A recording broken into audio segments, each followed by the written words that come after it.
Assalamualaikum warahmatullahi wabarakatuh. Selamat pagi dan salam sejahtera bagi kita semua. Perkenalkan, saya Nur Aini dari SMP 49 Tanjung Jabung Barat. Di sini saya akan menceritakan sebuah dongeng yang berjudul Batu Menangis. Alkisah. Di sebuah desa terpencil di Kalimantan Barat, Indonesia, hiduplah seorang janda tua dan putrinya yang cantik jelita bernama Darmi. Mereka tinggal di sebuah gubuk yang terletak di ujung desa. Kehidupan mereka mulai berubah sejak ayah Darmi meninggal. Ayah Darmi tidak meninggalkan harta warisan sedikit pun. Untuk memenuhi kebutuhan sehari-hari, Ibu Darmi bekerja di sawah atau ladang milik orang lain. Sedangkan Darmi adalah gadis yang manja. Apapun permintaannya harus dikabulkan.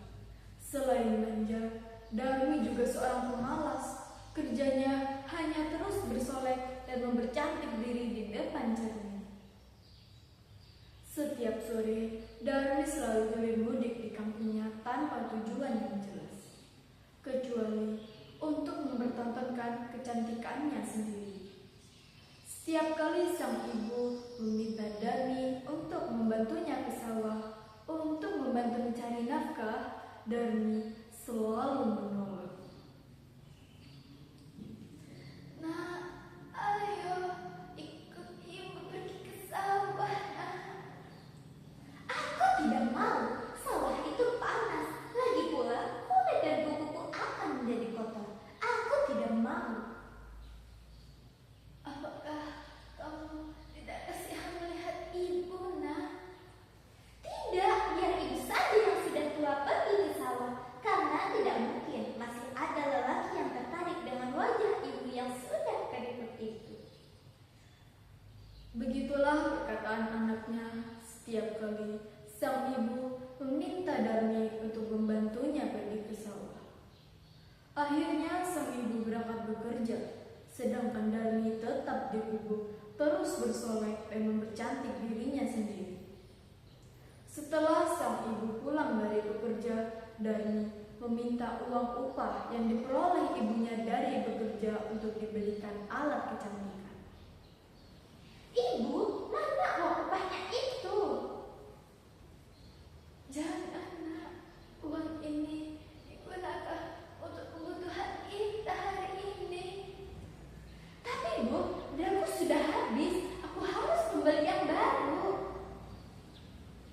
"Kamu memang anak yang tidak tahu diri, nak. Kamu hanya tahu menghabiskan uang, tetapi tidak mau bekerja." Meskipun sang ibu marah, tetapi sang ibu tetap memberikan uang upah yang diperolehnya kepada Darmi. Hal itu terus berlangsung hampir setiap hari. Setiap kali sang ibu menerima uang upah yang diperoleh dari bekerja, Darmi selalu membelikannya untuk alat kecantikan yang lain. Pada suatu hari, Darmi berpesan kepada ibunya untuk dibelikan alat kecantikan di pasar. Tetapi ibunya tidak tahu alat kecantikan seperti apa yang Darmi mau.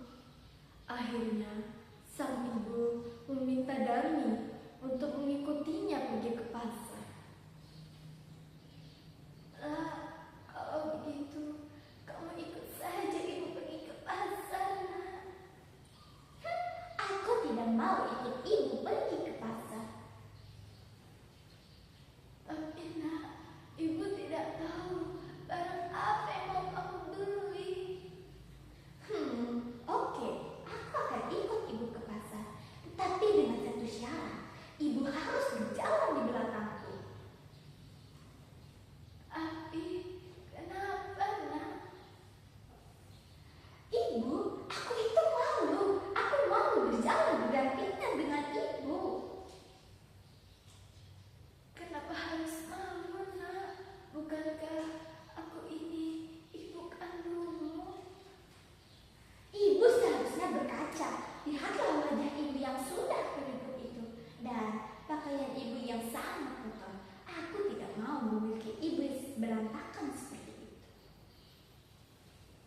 Dengan berat hati, akhirnya mereka berdua berjalan ke pasar secara beriringan.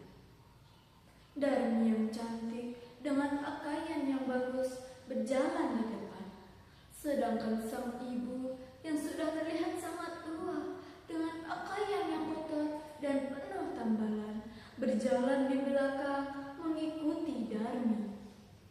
Penampilan mereka sungguh berbeda, seolah-olah mereka berdua bukan dari keluarga yang sama. Di tengah perjalanan, kemudian mereka bertemu dengan salah seorang teman dekat Darmi yang tinggal di kampung lain. Hei Darmi, hendak pergi kemana kamu? Aku hendak pergi ke pasar. Lantas, siapa orang di belakangmu itu? Apakah dia ibumu? Ibuku? Tentu saja bukan. Aku tidak mungkin memiliki ibu yang seperti itu. Dia adalah pembantuku. Ya, dia adalah pembantuku yang ikut denganku untuk pergi ke pasar. Laksana disambar petir, sang ibu mendengar ucapan putrinya. Tetapi sang ibu memilih untuk diam, menahan rasa sedih. 1-2 kali hal itu terjadi, sang ibu masih kuat menahan rasa sedihnya.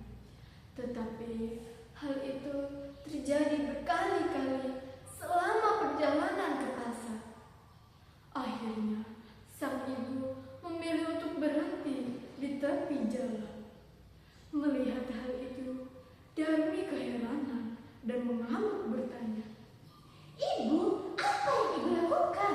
Ayo cepat, kita harus pergi ke pasar. tetapi sang ibu tidak menghiraukan perkataan anaknya. Saat kemudian, sang ibu mulutnya kumat kamit sambil menengadahkan tangannya ke atas. Melihat hal itu, Darmi semakin dibuat heran dan kembali bertanya, Ibu, apa yang ibu lakukan? Ayo cepat. Ibu, apa yang ibu lakukan? tetapi ibunya tetap tidak menjawab pertanyaan anaknya. Sambil memanjat doa, sang ibu meminta agar anaknya yang durhaka diberikan hukuman yang setimpal. Ya Tuhan, tolong ampunilah dosa-dosa hamba ya Tuhan. Ya Tuhan, hamba sudah tidak kuat menahan rasa pedih ini ya Tuhan.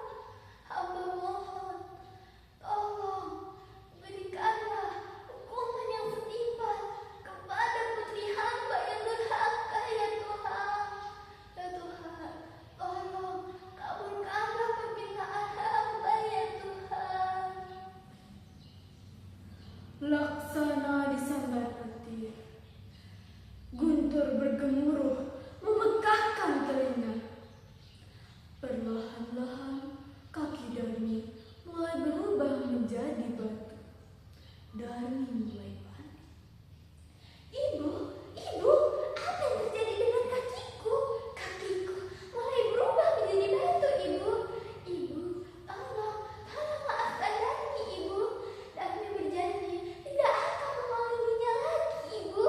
Ibu, tolong maafkan Darmi. Darmi berjanji akan menjadi anak yang berbakti, Ibu. Ibu, tolong maafkan Darmi, Ibu. Namun, apa dikata, nasi sudah menjadi bubur. Hukuman itu tidak dapat dihindari. Sebelum semua tubuh Darmi berubah menjadi batu, sang ibu masih sempat melihat wajah anaknya yang deras dibanjiri air mata yang terus mengalir dari matanya. Dari peristiwa itulah batu tersebut dikenal sebagai batu menangis. Sekian dongeng batu menangis yang dapat saya sampaikan. Wassalamualaikum warahmatullahi wabarakatuh.